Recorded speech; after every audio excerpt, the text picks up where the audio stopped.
ஆண்டவரும் இரட்சகருமாகிய இயேசு கிறிஸ்துவின் நாமத்தினாலே இந்த ஆசீர்வாத கன்மலை ஐக்கிய ஊழியத்தின் சார்பாக தேவனுடைய பாதுகாப்பும் தேவனுடைய ஆசீர்வாதம் என்ற தலைப்பிலே இந்த நாட்களிலே சாரோனின் தரிசன டிவியின் மூலமாக உங்களை சந்திப்பதிலே நான் மிகுந்த மகிழ்ச்சி அடைகிறேன்.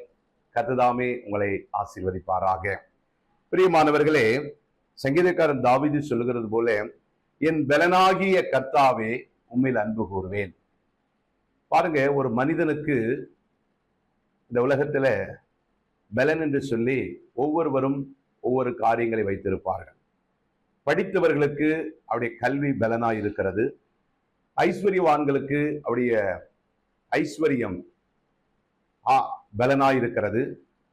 ஒரு மல்யுத்த வீரனுக்கு அவருடைய அந்த மல்யுத்த காரியங்கள் பலனாய் இருக்கிறது.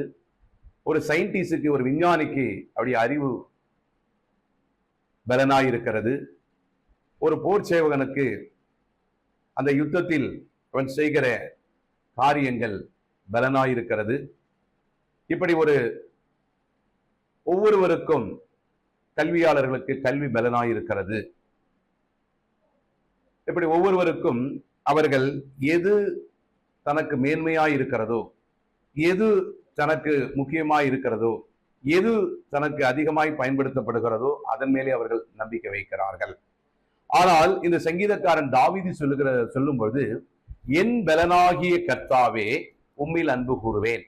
பாருங்க, உலகத்துல நீங்க எந்த மனிதர்களையோ, எந்த இராணுவத்தையோ, எந்த யுத்த புருஷனையோ, இல்லை எந்த சயின்டிஸ்டையோ, இல்லை எந்த கல்வியோ, எந்த பலத்தையோ, நீங்கள் எதை நம்பினாலும் அந்த பலன் ஒரு நாள் நம்மை விட்டு வீழ்ந்துவிடும். இல்லை என்று சொன்னால் அது கடைசி வரைக்கும் நமக்கு அது பலனாய் இருக்காது. ஒரு கட்டத்துல பலவீனமாய் மாறிவிடும்.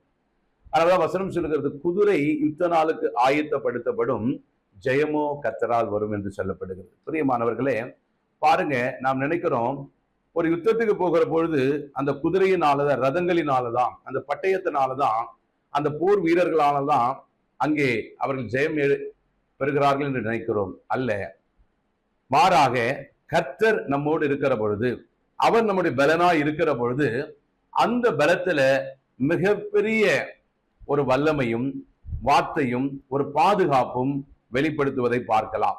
நீங்க பாருங்க, தாவீதை குறித்தும் கோலியாத்தை குறித்தும் படிக்கிற பொழுது, சவுலுடைய நாட்களில இஸ்ரவேல் ஜனங்கள் ஒவ்வொரு நாளும் பெலிஸ்தீனாகிய இந்த கோலியாத் வந்து அந்த ஜனங்களுக்கு விரோதமாய் பேசி, உங்களில யாராவது பலசாலியா இருந்தால் என்னை என்ன பண்ணுங்க, என்னோட யுத்தம் பண்ணி என்னை ஜெயித்து நீங்க என்ன பண்ணுங்க, உங்க தேசத்துக்கு போங்கன்னு சொல்லுவா.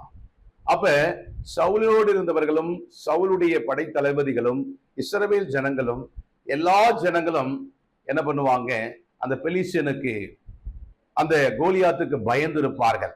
ஏனென்று சொன்னால், சவுல் நம்பினது தன் பலத்தை, சவுலுடைய நம்பினது தன்னுடைய படைத்தலைவருடைய பலத்தை, இன்னும் மனிதர்கள் நம்பினது தன்னுடைய இராணுவங்களின் பலத்தை நம்பினார்கள். ஆனால் இந்த தாவீதோ என்ன சொல்லுகிறான், இதோ விருத்த சேதனம் இல்லாத இந்த அந்நியன், விருத்த சேதனம் பெற்ற இஸ்ரவேலிலே, இஸ்ரவேலின் தேவனாகிய கர்த்தருடைய நாமத்தினாலே நான் வருகிறேன் என்று சொல்லி, அவன் தன்னுடைய பலத்தை நம்பவில்லை, தேவனுடைய நாமத்தினாலே வருகிறேன் என்று சொல்லி தேவனுடைய பலத்தை சார்ந்து கொண்டான். ஆகவே அந்த இடத்துல பாருங்க, ஒரு கூழாங்கல்லால மற்றவர்கள் எல்லாரும் தன்னுடைய போருக்கான வஸ்திரங்களை தரித்து கொண்டு, ஈட்டி, அரிவாள், அம்பு, இன்னும் மற்ற ஆயுதங்களை கொண்டு பெலிஸ்தியனை, அந்த கோலியாத்தை வீழ்த்த வேண்டும் என்று நினைத்தார்கள். ஆனால் இந்த தாவீதோ பாருங்க, ஆண்டவருடைய இஸ்ரவேலின் நாமத்தினாலே, இஸ்ரவேலின் ஜெயபலமானவர், இஸ்ரவேலின் சேனைகளின் கர்த்தர் என்ற நாமத்தினாலே அவன் போய் ஒரு சாதாரண, ஒரு அற்பமா எண்ணப்படுகிற ஒரு கூழாங்கல்லை எடுத்து அவருடைய நெற்றியில அடிக்கிற பொழுது, இவன் முன்பாக நின்று அடிக்கிறான், அந்த பெலிஸ்தியனுக்கு பின்பாக நின்று தேவன் அடிக்கிறார். பிரியமானவர்களே, நீங்கள் உங்கள் பலத்தை நம்புவீர்கள் என்று சொன்னால் ஒரு நாள் விழுந்து போய் விடுவீர்கள். அதைத்தான் சவுல் நம்பினான். அதைத்தான் ஒரு தேசத்துடைய தலைவர்கள் நம்புகிறார்கள். அதைத்தான் வெகுஜனங்கள் நம்புகிறார்கள்.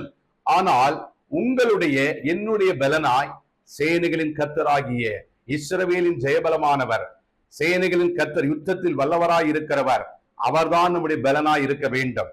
அதனால்தான் தாவீது சொல்லுகிறான், என் பலனாகிய கர்த்தாவே, சங்கீதம் 18:1, என் பலனாகிய கர்த்தாவே உம்மில் அன்பு கூறுவேன் சொல்லிட்டு பாருங்க 2வது வசனம் சொல்லுகிறது, கர்த்தர் என் கண்மலையும் என் கோட்டையும் என் இரட்சகரும் என் தேவனும் நான் நம்பியிருக்கிற என் துருகமும் என் கேடகமும் என் இரட்சணிய கொம்பும் என் உயர்ந்த அடைக்கலமாயிருக்கிறார்.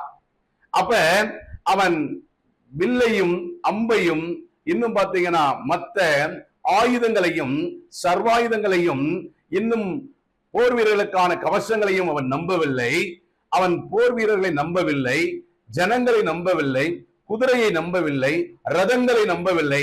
மாறாக தேவனுடைய பலன்தான் தன்னுடைய பலன் என்று சொல்லி, என் பலனாகிய கர்த்தாவே உண்மையில் அன்பு கூறுவேன் என்று சொல்லி அந்த தேவனுடைய பலத்தை சார்ந்து கொள்ளுகிறான். ஒவ்வொரு மனிதனுக்கும் நம்முடைய பலன், நம்முடைய பலவீனம் தெரியணும். தேவனை சார்ந்து கொள்வதுதான் தாவீதுக்கும் நமக்கும் பலன். தேவனை சார்ந்து கொள்ளாமல் தேவனை விட்டு வழி விலகுதான் நம்முடைய பலவீனம். அதனால்தான் தேவன் பலன் நம்மோடு இருக்கிற பொழுது சத்துரு நம்மை நெருங்க மாட்டான். தேவனுடைய சமூகம், தேவனுடைய பலன், தேவனுடைய காரியம் நம்மை விட்டு விலகுகிற பொழுது சத்துரு உள்ளே புகுந்து விடுவான். நீங்கள் சிம்சோன் என்ற ஒரு பாத்திரத்தை நீங்கள் எடுத்து பார்க்கிற பொழுது வேதாகமத்துல அவன் நசரேய விரதம் பெற்றவன். அவன் பார்த்தீங்கன்னா மிகுந்த தாயின் கருவிலே வாக்குத்தத்தம் பண்ணப்பட்டு தூதனால் அவருடைய தாய் தகப்பன்மாருக்கு, மனோவாவுக்கு, அவருடைய மனைவிக்கும் வாக்கு பண்ணி பிறக்கப்பட்ட அந்த பிள்ளை. அவன் மிகுந்த பலசாலி உடையவனாய் இருக்கிறான். தேவனுடைய பலன் அவன் மேலே இருக்கிறது. ஆனால் அவன் இன்னென்ன விதமாய் வளர்க்கப்பட வேண்டும், அவன் இன்னென்ன விதமாய் என்ன வாழ வேண்டும் என்பதை சிறு பிராயத்திலே அவன் தாய் தகப்பனுக்கு தூதனால் எச்சரிக்கப்பட்டு சொல்லப்படுகிறது. பிள்ளை வளர்ந்து வருகிற பொழுது, அவன் வாலிபனாய் வருகிற பொழுது, அவன் நசரேய விரதம் பெற்றவன். அவன் தீட்டுப்படல் ஆகாது, திராட்சரசத்தை அருந்தக்கூடாது, மதுபானம் அருந்தக்கூடாது, செத்ததை எதிலும் தொடக்கூடாது. அப்படியெல்லாம் அதற்கு விலகி அவன் நசரேய விரதம் பெற்றவனாய் இருக்கணும். ஒரு ஊர்ல ஒரு டெத்து நடந்தா கூட அந்த எல்லையில் அவன் இருக்கக்கூடாது. செத்ததை தொட்டு விட்டால் அதற்கான பரிகாரம் செய்து அவனை பரிசுத்தப்படுத்த வேண்டும். அப்பேற்பட்டவன் பாருங்க, இதையெல்லாம் மறந்து போய் என்ன பண்ற, செத்த சிங்கத்தில் இருக்கிற தேனை எடுத்து சாப்பிடுகிறான். ஒரு கழுதையின் தாடை எலும்பை எடுத்து மற்றவர்களை 1000 பேரை கொண்டு போடுகிறான். அதே மாதிரி பாருங்க, ஒரு ஸ்திரீயானவள் தெலிலால் என்பவருடைய உலக இச்சைக்காக அவள் மடியிலே கிடக்கிறான். இதையெல்லாம் செய்யக்கூடாது என்ற இந்த பலவீனம், இதெல்லாம் அவனுடைய பலவீனம் என்பதை ஏற்கனவே அவனுக்கு அறிவிக்கப்பட்டிருக்கிறது. ஆனால் அந்த பலவீனத்தை அவன் சட்டை செய்யவில்லை.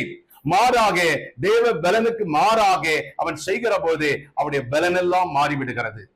பிரியமானவர்களே, இந்த வார்த்தையை கேட்கிற பொழுது தேவன்தான் என் பலன், தேவனுடைய வழி, நானே வழியும் நானே சத்தியமும் நானே ஜீவனுமாய் இருக்கிறேன் என்று சொன்ன ஆண்டவர், அவர்தான் வழி, அவர்தான் சத்தியம், அவர்தான் ஜீவன், அவர்தான் வார்த்தை, அவர்தான் ஒளி, அவர்தான் அப்பம், அவர்தான் நமக்கு எல்லா பலனும் என்று சொல்லி நம்புகிற நீங்களும் நானும் அநேக வேளையில நீங்கள் எனக்கு பார்த்து கொண்டிருக்கிற, கேட்டுக்கொண்டிருக்கிற அருமையான என் சகோதரனே, சகோதரியே, கொஞ்ச நாள் நீ ஆண்டவரை அறிந்து கொண்ட பொழுது, கொஞ்ச நாள் நீ ஊழியத்தில் வந்த புதுசில, கொஞ்ச நாள் நீ ஆரம்ப செய்தில ஆண்டவரை நம்பி நம்பி ஆண்டவருடைய வார்த்தைக்கு ஒப்பு கொடுத்து எல்லாவற்றிலும் ஆண்டவரை சார்ந்து கொண்டிருந்தாய். அது உனக்கு தேவ பலனாய் இருந்தது.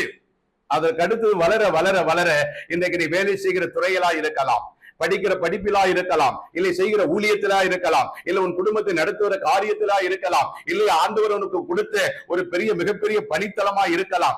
எந்த வேலை செய்கிற பொழுதும் ஆரம்பத்திலே அநேக மனிதர்கள் தேவனை சார்ந்து கொள்ளுகிறார்கள், தேவனுடைய பலத்தை கேட்கிறார்கள், தேவனுடைய வசனத்தின்படி நடக்கிறார்கள்.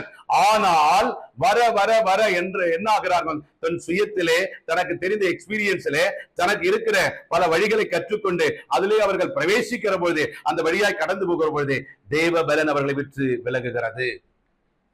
அப்படித்தான் இந்த சிம்சோன் தேவனை விட்டு விலகுகிற காரியத்தை அவன் செய்ததனால தேவனுடைய மகிமை, தேவனுடைய கிருபை, தேவனுடைய பலன் அவர்கிட்ட விலகினதுனாலதான் கடைசி நாட்கள்ல நீங்க சிம்சோனுடைய காரியத்தை பார்த்தீங்கன்னா தெரியும், அவன் கண் குருடாக்கப்பட்டவனாக, பரியாசம் பண்ணப்படுகிறவனாக, ஏன்னா ஒரு பட்டணத்தினுடைய வாசலுடைய நிலைக்கால் பல நூற்றுக்கணக்கானவர்கள் சேர்ந்தாலும் அந்த பட்டணத்தின் வாசலை பெயர்க்க முடியாது.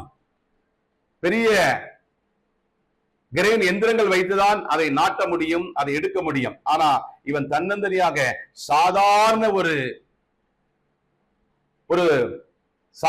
பொருளை தூக்கி தன்னுடைய தோளிலே வைப்பது போல அந்த பட்டணத்துடைய வாசலையும் அதனுடைய கதவுகளையும் எடுத்துக்கொண்டு போகிறான். அவ்வளவு பலசாலியா இருந்த சிம்சோன் தேவனுடைய வார்த்தையை விட்டு, தேவன் தரிசனத்தை விட்டு, தேவன் சொன்ன வழிகளை விட்டு, அவர் சொன்ன கட்டளை கற்பனைகளை விட்டு அவன் விலகி அவன் இஷ்டப்படி போகிற பொழுது தேவன் அவன் மேல் வைத்த பலன் குறைய குறைய குறைய அவன் பலவீனம் அடைந்தான். பிரியமானவர்களே, இதை கேட்டுக்கொண்டிருக்கிற வாழ்க்கையில இன்னைக்கு நீ எதை பலனா நினைக்கிற? உன் சம்பாத்தியத்தை நினைக்கிறியா? உன் அழக நினைக்கிறியா? இல்ல இந்த வேலை எனக்கு சோறு போட்டுரும் நினைக்கிறியா? இல்ல நான் அந்த ஊழியத்தை செஞ்சனா எனக்கு இப்படிப்பட்ட 1000 2000 10,000 ஆத்துமா வந்துடும், இதுவே எனக்கு பலனாய் மாறிடும் நினைக்கிறியா? இல்ல 10 பட்டணங்களை சுதந்திரிச்சு கொண்டுனா இது எனக்கு மிகப்பெரிய ஒரு பலனா கனமா இருக்கும் நினைக்கிறியா? இல்ல. ஏன் தெரியுமா? ஒரு மனிதன் உலகம் முழுவதையும் ஆதாயப்படுத்தி தன் ஜீவனை நஷ்டப்படுத்தினால் தனக்கு லாபம் என்ன என்று கர்த்தர் கேட்கிறார். அப்படின்னா என்னன்னா, தேவனுடைய பலன் இருந்தால்தான் நம்முடைய ஆத்துமாவை ஆதாயப்படுத்த முடியும். தேவனுடைய வார்த்தை இருந்தால்தான் நம்மை அவருக்குள்ள பலப்படுத்திக் கொள்ள முடியும். தேவனுடைய அபிஷேகம் இருந்தால்தான் நாம் அவருக்குள்ள பலப்பட முடியும். அதனாலதான் வசனம், என்னை பலப்படுத்துற கிறிஸ்துவினாலே எல்லாவற்றையும் செய்ய எனக்கு பலன் உண்டு, கர்த்தராலே ஒரு சேனைக்குள் பாய்வேன், அந்த கர்த்தராலே ஒரு மதிலை தாண்டுவேன். அப்ப அவருடைய பலன் இருந்தா நீ கண்மலையை கூட தாண்ட முடியும். அவருடைய பலன் இருந்தால் ஒரு சேனைகளை நீ தாண்ட முடியும். அவருடைய பலன் இருந்தால் ஒரு கண்மலையை கூட உன்னால தாண்ட முடியும். ஏன்னா அந்த பலனை கொடுக்கிறவர் கர்த்தர். பிரியமானவர்களே, அந்த நாள்ல கேட்டுக்கொண்டு இருக்கிறவனுடைய வாழ்க்கையில எல்லாம் நல்லாதான் போயிட்டு இருந்தது, நல்லதா இருந்தது, சரியாதான் இருந்தது. இன்னைக்கு எனக்கு ஏதோ ஒரு சோர்வு, நான் எவ்வளவோ முயற்சி பண்ணி பார்க்கிறேன், என் காரியத்தில் ஒன்றுமே வாய்ப்பதில்லை அப்படின்னு நினைச்சு சோர்ந்து போயிருக்கிறீங்களா? இன்னைக்கு நீங்கள் செய்ய வேண்டிய ஒரு காரியம், தேவனுடைய பலத்தை, தேவனுடைய அபிஷேகத்தை, தேவனுடைய அனலை இன்றைக்கு நீங்கள் அனல் மூட்டி கொள்ள வேண்டும். ஏன் தெரியுமா? தேவனுடைய வசனம் தான் உங்களை பலப்படுத்தும். தேவனுடைய வசனம் தான் உங்களை அபிஷேகப்படுத்தும். அதனால்தான் நீங்களும் நானும் ஆண்டவருக்கு ஒரு யுத்த குதிரை மாதிரி. குதிரை யுத்த நாளுக்கு ஆயத்தப்படுத்தப்படும். வரப்போகிற ராஜ்யத்திற்காக பொல்லாத சத்துருடைய சேனைகளோடு யுத்தம் பண்ணும்படியாகிய நாம் யுத்த குதிரைகளாக கர்த்தர் உங்களையும் என்னையும் ஆயத்தப்படுத்துகிறார். ஆனால் அந்த யுத்தம் சத்துருவுக்கும் தேவனுடைய சேனைக்கும் ஏற்படுகிற பொழுது முடிவில் இந்த யுத்த குதிரைகளை வைத்து ஜெயம் கர்த்தரால் வருமா? பிரியமானவர்களே, நீங்கள் ஒரு பிசினஸ் செய்யலாம், இல்லை நீங்க ஏதோ ஒரு தொழில் செய்யலாம், இல்லை ஏதோ ஒரு ஊழியம் செய்யலாம், ஏதோ ஒரு காரியத்தை நீங்க செய்யலாம். ஆனால் உங்க சுய பலத்தை நம்பி அநேக நாட்களிலே நீங்கள் தோல்வி முகம் அடைந்திருக்கிறீர்கள். உடைய சுய காரியத்தை வைத்து நீங்கள் தோல்வி அடைந்திருக்கிறீர்கள். அப்ப உங்களுக்குள்ள ஒரு ரகசியம், தேவ பலனை நீங்கள் பெற்றுக்கொண்டால் நீங்கள் தேவ ராஜ்யத்தையும் தேவ மகிமையும் தேவ பலனையும் பெற்று நீங்கள் அறியாததும் எட்டாததுமான உயரங்களிலே கர்த்தர் உங்களை கொண்டு போவார். அப்ப ஒரு மனிதனுக்கு தேவனாகிய வார்த்தை, தேவனாகிய கர்த்தர் அவர்தான் பலன். தேவன் இல்லாத இடமும் தேவன் இல்லாத ஒரு மனிதனுக்கு அது அவனுக்கு பலவீனமாய் மாறும். அதனாலதான் துதிக்கு பாத்திரராகிய கர்த்தரை நோக்கி கூப்பிடுவேன், அதனால் என் சத்துருக்களுக்கு நீங்களாகி ரட்சிக்கப்படுவேன். பாருங்க, இந்த தாவீதுக்கு விரோதமாக அவருடைய சொந்த ஜனங்கள், சொந்த மகன், சொந்த தேசத்து ஜனங்கள், சவுல் என்ற அவனுடைய சொந்த மாமனார், தன்னுடைய மனைவியுடைய தகப்பனார், பாருங்க எல்லா ஜனங்களும் அவனுக்கு விரோதமாய் எழும்புகிறார்கள். சொந்த மகனே அவனை துன்புறுத்தவும் அவனுக்கு விரோதமாய் ஜீவனுக்கு விரோதமாக கலங்கடிக்கும்படியாக காடு மலை வனாந்தர குகைகளை நோக்கி ஓடிக்கொண்டே இருக்கிறார், புலம்பிக் கொண்டு ஓடுகிறார். அவர் தன்னுடைய கண்ணீர்களை, கவலைகளை, ஏக்கங்களை, வருத்தங்களை அவர் பாடிக்கொண்டே ஓடுகிறார். அவர் துதித்துக் கொண்டே பல இடங்களிலே துதிக்கிறார், பல இடங்களிலே ஆண்டவரை ஸ்தோத்தரிக்கிறார், பல இடத்துல இம்மட்டும் என்னை பாதுகாத்தீரே நன்றி சொல்லுகிறார். இந்த 3 காரியத்துக்கும் உரித்தவன் தாவீது. ஆனால்தான் தேவனுடைய இருதயத்தில் என்ன இருக்கிறதோ அதை தாவீது நிறைவேற்றினான். பாருங்க, யோசுவாவின் நாட்கள்ல கூட பாருங்க, மலைநாட்டு தேசங்கள் எல்லாவற்றையும் பிடித்த பொழுதும் எருசலேமை அவன் கைப்பற்றவில்லை. ஆனால் தேவனுடைய இருதயத்தில் ஒரு ஏக்கம் இருக்கிறது, எருசலேமை கைப்பற்ற வேண்டும், எருசலேமில் ஆண்டவருடைய ராஜ்யம் ஸ்தாபிக்கப்பட வேண்டும், எருசலேம் மகாராஜாவின் நகரமாய் இருக்கிறது. யோசுவா எல்லாவற்றையும் கைப்பற்றினான், எருசலேமை விட்டு விட்டான். தாவீது நாட்களில் வந்து பார்க்கிறான், ஆண்டவரே, ஆண்டவருடைய இருதயத்தில் ஏன் இந்த பாரம் என்று பார்க்கிற பொழுது, எருசலேம் அது மகாராஜாவுடைய நகரம், அவர் வாசம் பண்ணுகிற நகரத்தை இன்னொருத்தருடைய கையில் இருக்கிற பொழுது தேவன் மிகவும் துக்கமாய் இருக்கிறார். நாட்களிலே தாவீது வந்து அந்த எருசலேம் பட்டணத்தை பிடித்து, அந்த எருசலேமை மகாராஜாவுடைய நகரத்தில எப்பொழுதும் ஆடல் பாடல் துதியோடும் எப்பொழுதும் அவரை மகிமைப்படுத்தும்படியாக அவன் சமஸ்த இஸ்ரவேலுக்கு ராஜாவாய் இருந்த பொழுதும் அவன் அதிகாலையிலே தேவனுடைய சமூகத்திலே வந்து தேவனை பணிந்து கொண்டு எப்பொழுதும் தேவ பிரசன்னத்திலே அவன் எத்தனை யுத்தம் பண்ணினாலும், எத்தனை தேசங்கள் மேல் படையெடுத்தாலும், எத்தனை சத்துருக்கள் சூழ்ந்திருந்தாலும் தாவீதுடைய பலம் அவனுடைய சரீரத்தில் இல்லை, தாவீதுடைய உயர்வு அவருடைய சரீரத்தில் இல்லை, தாவீதுடைய அந்த வீரம், அந்த மகிமை, அந்த உன்னத பலன் அவனிடத்தில் சரீரத்தில, அவருடைய அறிவில, அவன் ஞானத்தில் இல்ல, மாறாக தேவன் மேல் வைத்திருந்த நம்பிக்கை, தேவன் மேல் வைத்திருந்த விசுவாசம், தேவனை அவன் நேசித்த நேசிப்பு, தேவன் மேல் வைத்திருந்த அன்புதான் அவனுக்கு பலனாயிருந்தது. அதனால்தான் தாவீது சொல்லுகிறான், என் பலனாகிய கர்த்தாவே உம்மில் அன்பு கூறுவேன் என்று சொல்லி தன் இரு கரங்களை வானத்துக்கு நேராக எடுத்து ஆண்டவரை நோக்கி பார்க்கிறான். எத்தனை பேருக்கு ஆண்டவர் செவி கொடுக்கிற உடனே கொடுக்கிறாரே இல்லையோ, தாவீது என்ற ஒரு வார்த்தையை கேட்ட உடனே தேவனுக்கு இருதயத்தில் ஒரு சந்தோஷம் வந்துடும். மயம் தெரியுமா, என் இருதயத்துக்கு ஏற்றவன் தாவீது. பிரியமானவர்களே, உடைய வாழ்க்கையில இன்னைக்கு உங்களுக்கு அப்படிப்பட்ட ஒரு காரியம் இருக்கிறதா? நீங்க எதை பலனாக நம்பிக்கொண்டிருக்கிறீங்க? நான் நல்லா சம்பாதிக்கிறேன் பிரதர், நல்ல லட்சக்கணக்கில் சம்பளம் வாங்குறேன், எனக்கு பேங்க் பேலன்ஸ் இருக்குது, நான் இத்தனை கோடி வச்சிருக்கிறேன், இத்தனை கார் வச்சிருக்கிறேன், இத்தனை இன்சூரன்ஸ் பண்ணிருக்கிறேன், என் தலைமுறைக்கு சொத்து வச்சிருக்கிறேன். இதெல்லாம் ஒரு நாள் உன்னை விட்டு போகிவிடும். இதெல்லாம் நிலையில்லாதது. இதெல்லாம் இந்த பூமியிலே கொண்டு வந்தாய், பூமியோடு போய்விடும். ஆனால் உன்னத பலன் ஒரு உங்கள் மேலும் வருகிற பொழுதுதான் நீங்கள் இந்த பூமிக்கு மாத்திரமல்ல, பரத்துக்கும் உன்னதத்துக்கு மேலான தேவனோடு நித்திய ராஜ்யத்திலே நீங்கள் என்ன பண்ண முடியும்? வாசம் பண்ண முடியும். அப்ப தேவன் தான் உங்களுடைய பலன்னா, தேவன் என்ன சொல்லுகிறாரோ, தேவன் எதை விரும்புகிறாரோ அதை நீங்கள் விரும்பணும், தேவன் எதை வெறுக்கிறாரோ அதை நீங்கள் வெறுக்க கற்றுக்கொள்ள வேண்டும். அநேக நேரத்துல தேவன் உங்களை விட்டு ஏன் கடந்து போயிறார்னா, தேவன் உங்களை ஒரு காரியத்துக்காக அழைத்து வந்திருப்பார். நீங்க எங்கேயோ பிறந்திருப்பீங்க, எங்கேயோ வளர்ந்திருப்பீங்க, எங்கேயோ படிச்சிருப்பீங்க, எங்கோ திருமணம் ஆயிருக்கும். இன்றைக்கு இருக்கிற இடம் இது 4ஆம் 5ஆவது இடமா கூட இருக்கலாம். அப்ப ஆண்டவர் இதெல்லாம் கடந்து எத்தனையோ நோய்கள், எத்தனையோ கொள்ளை நோய்கள், எத்தனையோ கொரோனாக்கள், எத்தனையோ விதமான கடல் கொந்தளிப்புகள், எத்தனையோ விதமான சாபங்கள், எத்தனையோ மரண கட்டுகள், எத்தனையோ ஆச்சரியம், இதெல்லாம் காத்து காத்து கர்த்தர் இன்றைக்கு உங்களை கொண்டு வந்திருக்கிறார் என்று சொன்னார். உங்கள் மேல தேவ ஒரு திட்டம் வைத்திருக்கிறார்.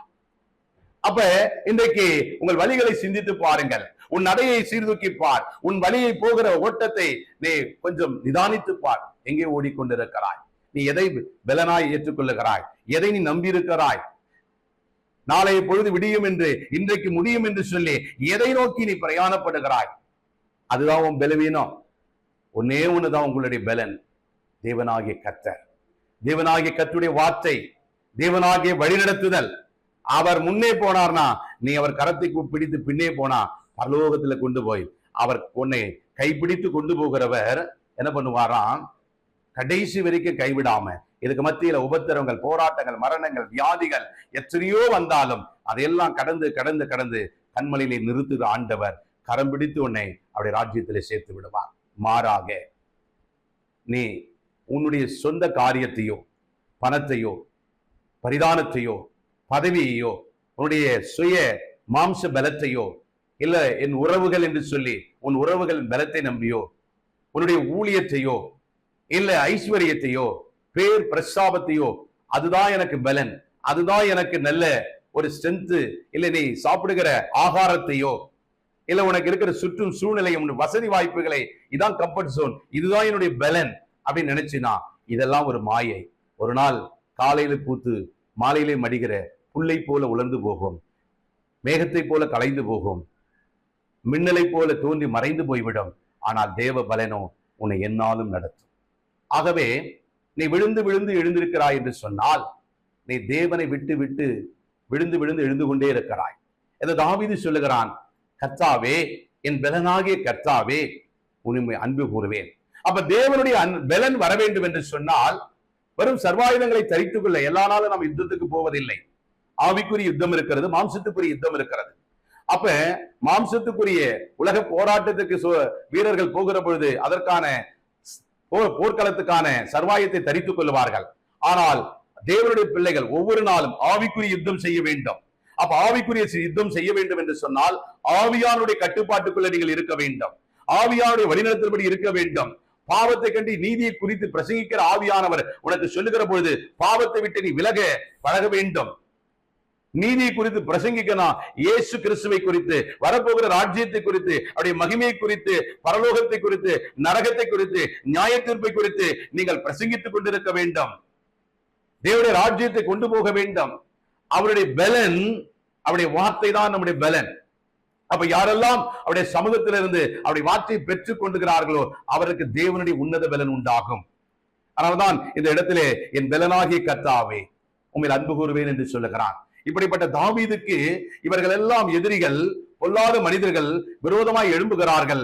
வசனம் சொல்லுகிறது, 9வது வசனம், சங்கீதம் 18:9, வானங்களை தாழ்த்தி, பாருங்க, மன்னிக்கணும், சங்கீதம் 18:6, எனக்கு உண்டான நெருக்கத்திலே கர்த்தரை நோக்கி கூப்பிட்டு என் தேவனை நோக்கி அபயமிட்டேன். தமது ஆலயத்தில் என் சத்தத்தை கேட்டார். என் கூப்பிடுதல் அவர் சன்னிதானத்தில் போய் அவர் செவிகளில் எட்டிற்று. அப்பொழுது பூமி அசைந்து அதிர்ந்து அவர் கோபம் கொண்டபடியால் பர்வதங்களின் அஸ்திவாரங்கள் குலுங்கி அசைந்தன. 8வது வசனம் சொல்லுகிறது, 18:8, அவர் நாசியிலிருந்து புகை எழும்பிற்று, அவர் வாயிலிருந்து பட்சிக்கிற அக்கினி உண்டானது.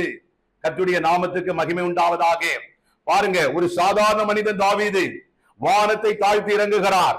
இந்த தாவீதுக்காக கர்த்தர் வைராகியம் கொள்ளுகிறார். அவர் நாசியிலிருந்து அக்கினி புறப்படுகிறது, வானம் அதிர்கிறது, பூமிக்குரிய காரியங்கள் கொந்தளிக்கிறது, சமுத்திரம் கொந்தளிக்கிறது, பர்வதங்கள் குலுங்குகிறது. யார்? சாதாரண ஒரு மனிதன். தாவீதுக்காக தேவன் இவ்வளவு வைராகியம் கொள்வார் என்று சொன்னால், ஏன் கொண்டார் என்று சொன்னால், தாவீது சொந்த பலத்தை நம்பவில்லை, அவன் தேவ பலத்தை நம்பினான், தேவனுடைய வார்த்தையை நம்பினான், தேவனை சுவாசித்தான், தேவனை நேசித்தான். என் தேவனே என் வாழ்க்கையின் வழிவென்று எனக்கு முன்பாக, தனக்கு முன்பாக வைத்திருந்தான்.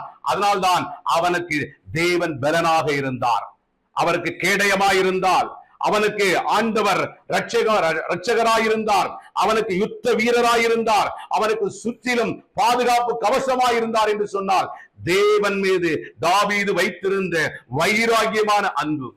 பிரியமானவர்களே, இந்த வார்த்தையின்படி இன்றைக்கு உன்னுடைய பலன் எது என்பதை நீ அறிந்து கொள். மனிதனுடைய காரியம் அல்ல, தேவனே, தேவனுடைய வார்த்தை உன்னுடைய பலமாய் இருக்கிற பொழுது தேவன் உனக்காக யுத்தம் பண்ணுவார். நீங்கள் சும்மா இருங்கள், நான் உங்களுக்காக யுத்தம் பண்ணுவேன், நான் உங்களுக்காக வழக்காடுவேன், நான் உங்களுக்காக நீதி செய்வேன், நான் உங்களுக்காக எல்லாவற்றையும் செய்கிற கர்த்தர் என்று ஆண்டவர் சொல்லுகிறார். அதனால ஆண்டவர் முன்பாக நீங்க வைத்தீங்கன்னா, ஆண்டவர் உங்கள் பலன் என்று வைத்தால், ஆண்டவருடைய வார்த்தை தான் எனக்கு ஜீவன் என்று வைத்தால், அவர்கள் ஒரு நாளும் அசைக்கப்படுவதில்லை. கர்த்தர் காரியத்தை வாய்க்க பண்ணுவாராக. செபிக்கலாம். மகா இரக்கம் தயவுள்ள நல்ல ஆண்டவரை, ஆண்டவரை இந்த வேலையில கேட்டுக்கொண்டிருக்கிற அருமையான தேவனுடைய பிள்ளைகளை கரத்தில் ஒப்புக் கொடுக்கிறோம். இதுவரைக்கும் அவருடைய வாழ்க்கையில் ஏற்பட்ட தோல்விகள், போராட்டங்கள், எவ்வளவோ பிரயாசப்பட்டு கஷ்டப்பட்டும் வருத்தப்பட்டும், ஆண்டவரே எவ்வளவோ ஜீவனை கொடுத்தும் அநேக காரியங்களை அவர்கள் பிரயாசப்பட்டு பலனடையாமல் போயிருக்கிறார்கள். சொந்த பலத்தை நம்பி, அந்நியர்கள் பலத்தை நம்பி, உலக பலத்தை நம்பி, தனக்குண்டான ஆசீர்வாத ஐஸ்வர்ய கனம் புகழ் கீர்த்தியும் ஆண்டவரை மாம்ச பலனை நம்பி ஆண்டவரே விழுந்து போய் மோசம் போயிருக்கிறார்கள். இன்றைக்கு நீர் பார்த்து கொண்டிருக்கிற, இதை கேட்டுக் கொண்டிருக்கிற அருமையான ஒவ்வொரு பிள்ளைகளோடும், தேவ பிள்ளைகளோடும், தேவ மனுஷர்களோடும், தேவ தாசர்களோடும் நீர் பேசிக் கொண்டிருக்கிறேன். உன்னதமான கர்த்தரை, உம்முடைய பலனாய் உன்னதமான கர்த்தரை நீ அவரை தாபரமாய் பற்றி கொள்ளுகிற பொழுது, உன்னதமான கர்த்தருடைய நாமத்தை பற்றி கொள்ளுகிற பொழுது, அவரை உன்னுடைய பலனாய் வைக்கிற பொழுது, அவருடைய வார்த்தையை ஜீவனாய் வைக்கிற பொழுது, அந்த வல்லமை உன்னிலே புறப்பட்டு அது பெரிய மகத்தமான காரியங்களை செய்யும். உன்னதமான கர்த்தர் உன்னோடு இருந்து அவர் செய்யும் காரியம் பயங்கரமாய் இருக்கும் என்ற வார்த்தையின்படி இந்த நாளிலே என் பலனாகிய கர்த்தாவே உம்மில் அன்பு கூறுவேன் என்று சொல்லி தாவீது சொன்னது போல இதை பார்த்து கொண்டிருக்கிற ஒவ்வொரு தேவ பிள்ளையும் இதோ உங்களுடைய பலனாக இந்த நாள் முதற்கொண்டு கர்த்தர் இருக்கிற பொழுது நீங்கள் அசைக்கப்படுவதில்லை. கர்த்தருடைய நாமம் மகிமைப்படுவதாக. God bless you. கர்த்தருக்கே மகிமை உண்டாக. நன்றி, ஸ்தோத்திரம்.